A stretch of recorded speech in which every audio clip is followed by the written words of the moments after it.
Bwana Yesu asifiwe. Tunamshukuru Mungu kutuamsha salama tena Jumanne ya leo kwa utukufu wa Mungu, na nikukaribishe kwenye kipindi chetu kizuri cha Pambazuko Anza Siku na Mungu. Na naikuletea kipindi hiki ni mimi mtumishi wako Mchungaji Herman Bendi Madare, kasisi msaidizi wa kanisa Bartolomayo hapa Ubungo. Na kabla sijakuletea msali wa leo, nikuombe unaweza ukashare na mtu mwingine ukamkumbusha na mwingine kwamba Pambazuko tuko hewani. Nami naomba niombe kabla sijakuletea neno la leo. Baba uliye mwema, mfalme wa falme, asante Bwana kwa ajili ya siku hii uliyoifanya kwa uweza wako. Umetuamsha salama Bwana, ni kwa neema yako. Umetutetea Bwana na mashindano ya usiku. Umetuokoa kwenye mishale ya adui zetu. Na Bwana tunakuja mbele zako, rehema zako na fadhili zako ziwe nasi. Nami namuombea mama huyu, dada huyu, kijana huyu, binti huyu, mtoto huyu ananifuatilia, ili Mungu kipindi hiki kae baraka kwa ajili ya siku ya leo. Najiweka wakfu kwako kwa ajili ya neno hili, kwa Kristo Bwana wetu. Amen. Bwana Yesu asifiwe. Mstari ambao nimetamani tuitazame leo inapatikana kwenye kitabu cha Esther. Kitabu cha Esther sura ya 7. Na nitaanzia kusoma aya ya 7 hadi ile aya ya 10. Na naomba nisome mistari hiyo. Esther 7 aya ya 7 hadi ya 10 nasema, mfalme akaondoka katika ghadhabu yake kutoka kwenye karamu ya divai. Akaingia bustani ya ngome. Hamani naye akasimama ili ajitakie maisha yake kwa Malkia Esther, kwa kuwa aliona kwamba amekusudiwa madhara na mfalme. Kisha mfalme akarudi kutoka katika bustani ya ngome hata mahali pa karamu ya divai. Ikawa Hamani amejitupa penye kitanda alipokuwapo Esther. Mfalme akasema, namna gani, je, mtamfanyia malkia jeuri hata machoni pangu nyumbani mwangu? Na neno lilipotoka kinywani mwa mfalme, wakamfunika uso Hamani. Ndipo aliposema Halbona, msimamizi wa nyumba, mmojawapo wa wale waliohudhuria mbele ya mfalme, tazama, basi kuna mti wa mikono 50 urefu wake, Hamani aliyomwekea tayari Mordekai, ambaye alionekana vyema kwa ajili ya mfalme, upo umesimamishwa nyumbani kwa Hamani. Mfalme akasema, mtundikeni juu yake. Basi wakamtundika Hamani juu ya mti aliyomwekea tayari Mordekai. Ghadhabu ya mfalme ikatulia. Mstari huu unaweza usiuelewe sana, lakini ni kama hitimisho ya vita iliyo katikati ya Mordekai na mjomba wake Esther na moja kati ya wafanyakazi wa mfalme aliyeitwa Hamani. Hamani aliwachukia Wayahudi kule Shushami ngomeni. Na kwa kuwa Esther alipenyezwa na mjomba wake Mordekai na akapata neema ya kuwa malkia, yaani mke wa mfalme. Lakini Hamani yeye aliwachukia Wayahudi hata kuandikia waraka ili wauawe. Kusoma zile aya ya 3 na 4 unakutana hizo habari. Na Mordekai anapata habari ya kwamba waraka umeandikwa na muhuri imewekwa ya kwamba Wayahudi wote wauawe katika Shushami ngomeni. Na ndipo ambapo sasa unaona mapambano ya Mordekai kumwambia Esther namna gani afanye ili kuokoa taifa la Israeli. Na mnajua hizo habari zilizotokea. Kuna wakati Esther aliogopa na vitu vingine, baadaye akaamua kufunga, watu wakafunga, na akaanza kupata nafasi ya kuingia mbele ya mfalme. Sasa unaona, kwa kuwa Hamani alimchukia Mordekai, akamwandalia mti wa mikono 50 urefu wake apate kumnyonga Mordekai, apate kumtundika Mordekai, apate kumuua Mordekai. Na ndipo naona sasa Mordekai yeye alidumu katika sala, katika kuomba, na ndipo ambapo unaona matokeo ya vita kati ya Mordekai na Hamani. Matokeo kati ya vita ya Hamani na Mordekai. Hamani anampiga vita Mordekai, na matokeo yake yakawa ndio haya. Na ndio haya. Maana Esther alipoandaa karamu ya kwanza, akaandaa karamu ya pili, akamwambia mfalme kwamba wako watu wanataka kuwaua Wayahudi wote. Unaweza ukaona kitu kilichotokea, na mfalme akaghadhabika kwamba mtu huyo ni nani? Na kumbe katikati ya karamu ile, na Hamani naye pia alikuwa kwenye ile karamu. Ndipo anagundua kwamba kumbe Hamani amefanya njama, amefanya mbinu, amefanya hila kwa mfalme, kuutumia vibaya muhuri wa mfalme ili kupeleka tangazo ya kwamba Wayahudi wote wauawe. Na hapo sasa ilikuwa ni kesi kati ya Mordekai kuuawa. Lakini kumbe kwenye vitabu yagundika ya kwamba Mordekai kuna wakati alitenda mema, aliokoa maisha ya mfalme, na vitabu viliandika. Na unaona vile ambavyo Mordekai akapata neema kwa Hamani kuulizwa, je, mtu aliyemfanyia hivi mfalme afanyiwe nini na mfalme? Na akatoa ofa nzuri akizani kwamba ni yeye, kumbe alikuwa ni Mordekai.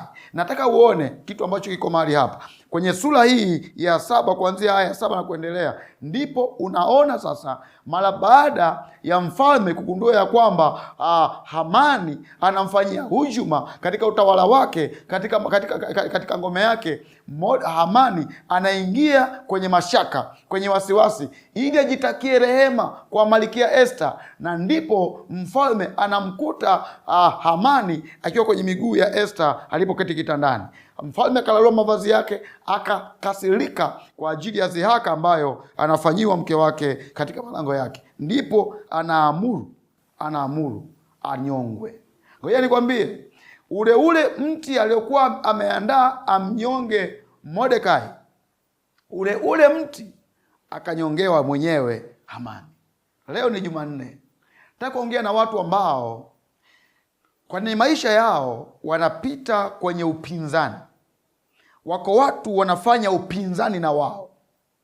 Wako watu ambao wanafanya upinzani na wewe. Na ukitafuta kushoto, kulia, nyuma, mbele, huoni kosa.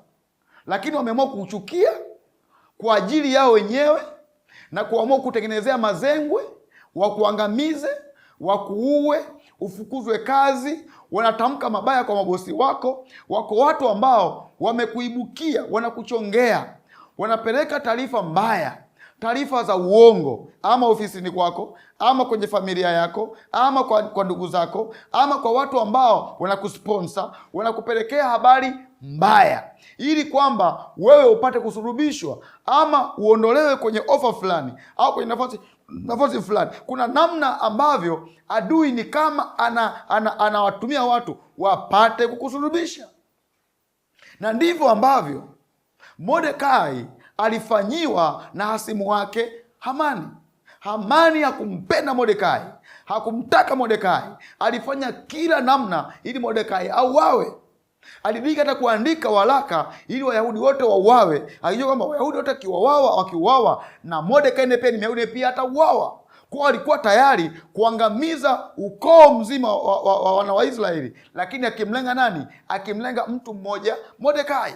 Kuna watu wanaweza wakafanya hila, wakaumiza watu wengi ofisini, wakaumiza watu wengi kwenye kampuni, kwenye shirika, wakimlenga mtu mmoja, wanamtafuta kwamba tunamtaka huyu, lakini kwa sababu ya kwa hii mikataba acha tuflashi watu fulani hapa.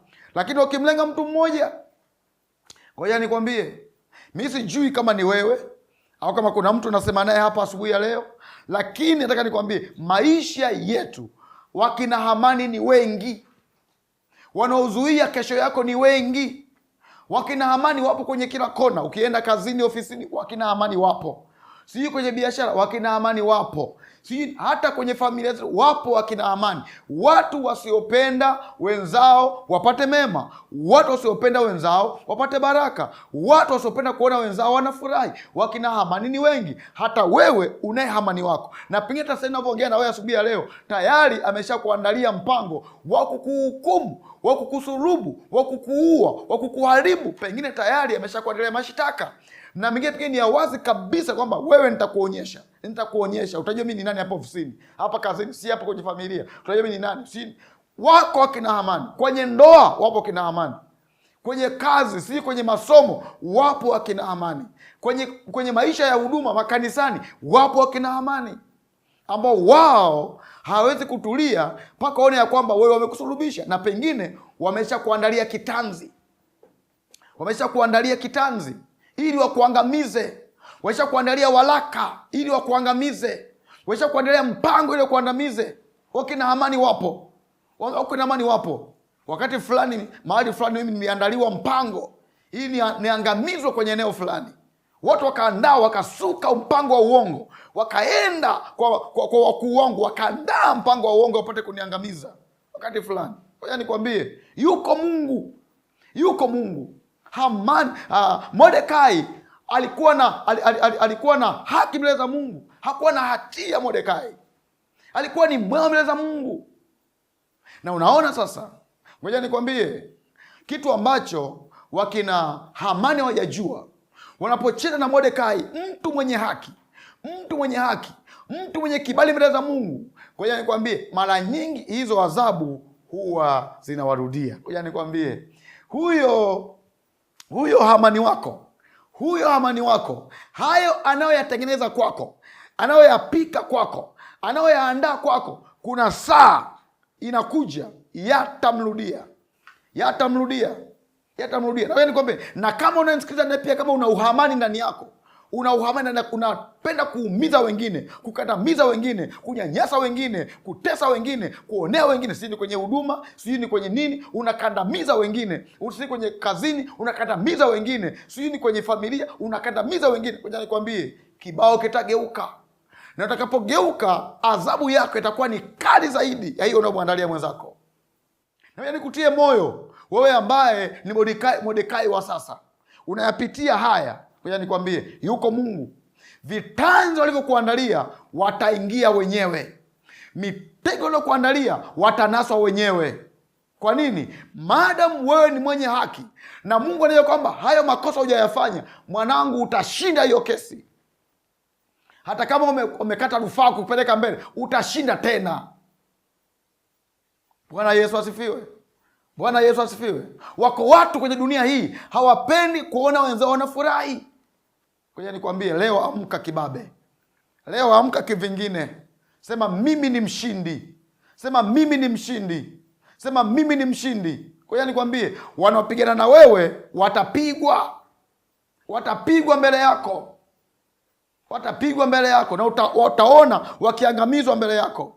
Hivyo vitanzi wanavyoviandaa, mwanangu, usivikate wala usiviondoe. Mordekai hakwenda kuiba ule mti aliowekewa ile ya nyongo. Hakuiba, aliuacha pale pale. Kwa nini? Wanaandaa vitanzi vyao wenyewe, wanaandaa vifungo vyao wenyewe. Acha wachimbe makaburi, wataingia wenyewe. Hizo sanda watafungwa wenyewe. Ngoja nikwambie kwa nini. Hakuna mwenye haki ambaye anaweza akaangamizwa kwa hila. Hayupo. Jambo la msingi, itafute sana haki ya Mungu. Tafuta sana kuwa na mahusiano mazuri na Mungu, maana huo ndio ulinzi wako. Sisi tunachokidingia ni kwa kuwa Bwana ametufunika kwa haki yake. Acha walingie uchawi wao, walingie uganga wao, vitanzi vya kichawi na vya kiganga na vya kila namna mbele za Mungu si kitu. Ndio nikwambie, nikutie moyo. Mama inuka, nenda sokoni kachukue biashara. Kijana inuka, nenda darasani. Binti inuka, endelea na masomo. Baba inuka, nenda kazini. Wanangu, twendeni. Usimwogope Hamani, maana saa yake ya kuangamia imefika. Na mimi nakuombea malango ya Jumanne ya leo ya wakatae wakina Hamani. Lango la Jumanne ya leo limkatae Hamani wako. Lango la Jumanne la leo limkatae Hamani yako. Lango la Jumanne la leo liruhusu hivyo vitano kuandalia viwanyonge wenyewe katika jina la Yesu Kristo. Naomba nikuombee hapa. Na sasa hapa tunapoomba, wewe unamjua Hamani wako. Mweke mbele za Bwana. Taje mbele za Bwana. Baba, katika jina la Yesu, asante kwa wema wako na fadhili zako. Mungu le hai, neno hili ambalo umetupa asubuhi ya leo, Mungu, ni neno la kimkakati. Maana wako watu ambao hawalali usingizi, isipokuwa wametuumiza, wametujeruhi, wametunyanyasa. Hawalali usingizi isipokuwa wametuandalia mipango mibaya. Yesu, tuangalie Bwana, hatuna msaada mwingine. Mungu ni hai, wewe ambaye ulimpigania Mordekai, wewe ambaye ulimshindia Mordekai, wewe ambaye ulimfunika kwa haki yako Mordekai, na mfunika huyu baba kwa damu ya Yesu, kwa damu ya Yesu. Huyu mama ameonewa pale ofisini, ameonewa kwenye ile shirika, ameonewa kwenye kampuni, hata fedha zake nyingine amenyang'anywa. Na muombea huyu baba ambaye amenyanyasika muda mrefu kazini, hapandi cheo. Wako watu ambao wanazuia kesho yake. Na muombea haki ya Mungu, haki yako imfunike, haki yako imfunike anapoingia leo kazini Jumanne ya leo. Haki yako imfunike Bwana, na adui zake ambao wamejipanga. Endelea kuomba. Omba mwanangu, omba mtumishi wa Bwana, usikae kimya. Amka kitandani, simama, tembea, omba. Isa 11:8 dakika hizi, omba. Inua jina lako mbele za Bwana, inua ofisi yako, inua kampuni yako, inua biashara yako, inua familia yako, inua.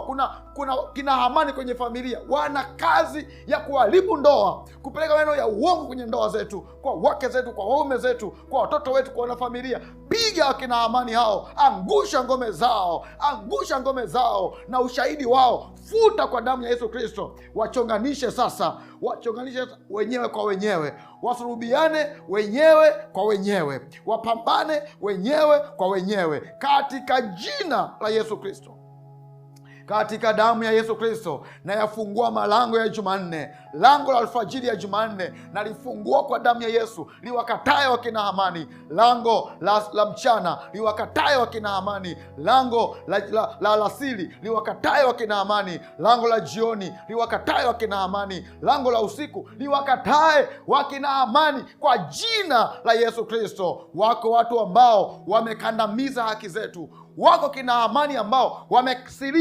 wamesiliba kesho yetu, wamesiliba kusawi kwetu, wamesiliba majina yetu, wametamka mabaya, wametutamkia mabaya kwa mabosi, wametutamkia mabaya ofisini, mabaya kwenye huduma. Hawa kina Hamani ninaachilia kitanzi leo Bwana, unaachilia kitanzi leo Bwana. Mungu ni hai, mipango wanaotupangia iwageukie wenyewe katika jina la Yesu Kristo. Endelea kuomba mpaka huko mkoani, mpaka nchi za nje. Ndiyo, mpaka nchi za nje. Naona kuna watu hapa wanaomba huko nchi za nje, kuna watu hapa wanaomba kila mahali. Damu ya Yesu inene mema, itende haki, iamue haki. Upanga wa Bwana uamue kati yako na huyo Hamani. Endelea kuomba. Ndiyo, kuna mama anaomba kwa nguvu hapa. Taja jina lake Hamani wako, weka jina lake huyo hasimu wako ambaye ni kweli kabisa anakuonea, haujamfanyia chochote, anakuonea. Amefanya uganga, amefanya uchawi, amekutopia magonjwa. Uchawi wake umrudie. Rudisha uchawi wake, rudisha ugonjwa wake, rudisha umasikini, rudisha ufukara, rudisha aibu. Warudishie kwa damu ya Yesu Kristo. Hawa wakina Hamani leo tunawakabidhi udhaifu wao, tunakabidhi vya kwao. Chukua wewe Hamani kwa damu ya Yesu Kristo, kwa jina la Yesu. Hamani ambaye umekaa kwenye hii familia, umekandamiza uchumi, unamnyanyasa baba kazini. Baba huyu ana watoto, anasomesha, analisha familia. Wewe Hamani, achia haki yake. Umekandamiza huyu binti ili asiolewe, achia haki yake. Umekandamiza kijana uchumi wake ili asivuke hapo, achia uchumi wake kwa jina la Yesu Kristo. Magonjwa, laana, vifungo, toka. Bwana Yesu, nasema mbele zako asubuhi ya leo, lango la Jumanne sikia, wakungute waovu, wakina Hamani ambao wamekaa malangoni ili kutuandalia vitanzi. Vile vitanzi virudie wenyewe katika jina la Yesu. Bwana akutetee, Bwana akupiganie, Bwana akupe ujasiri katikati ya hayo mashutumu na hizo kesa kusingiziwa. Bwana akupe usemi, akuongoze, akupe sauti, akupe kibali katika jina la Yesu Kristo. Jumanne ya leo malango yake ya upande wako, ukafanikiwe. Urudi na kicheko jioni ya leo. Urudi na kicheko katika jina la Yesu Kristo. Urudi na kicheko katika damu ya Yesu Kristo. Futa machozi, acha kulia. maana adui zako wamesulubishwa sawasawa na waliokuandalia wewe. Mateso waliokuletea tunarudishia wao kwa jina la Yesu Kristo. Bwana akubariki, akutetee, akufanikishe, akuinue, akupe nguvu ya kufanikiwa kwa jina la Baba na la Mwana na Roho Mtakatifu. Amen. Asante, nikutakie siku njema na Bwana akutangulie. Endelea kushare hiyo linki. Hatutaondoa mapema kwenye YouTube ili uendelee kufuatilia. Tumia na mtu mwingine kama umefurahia hayo maombi.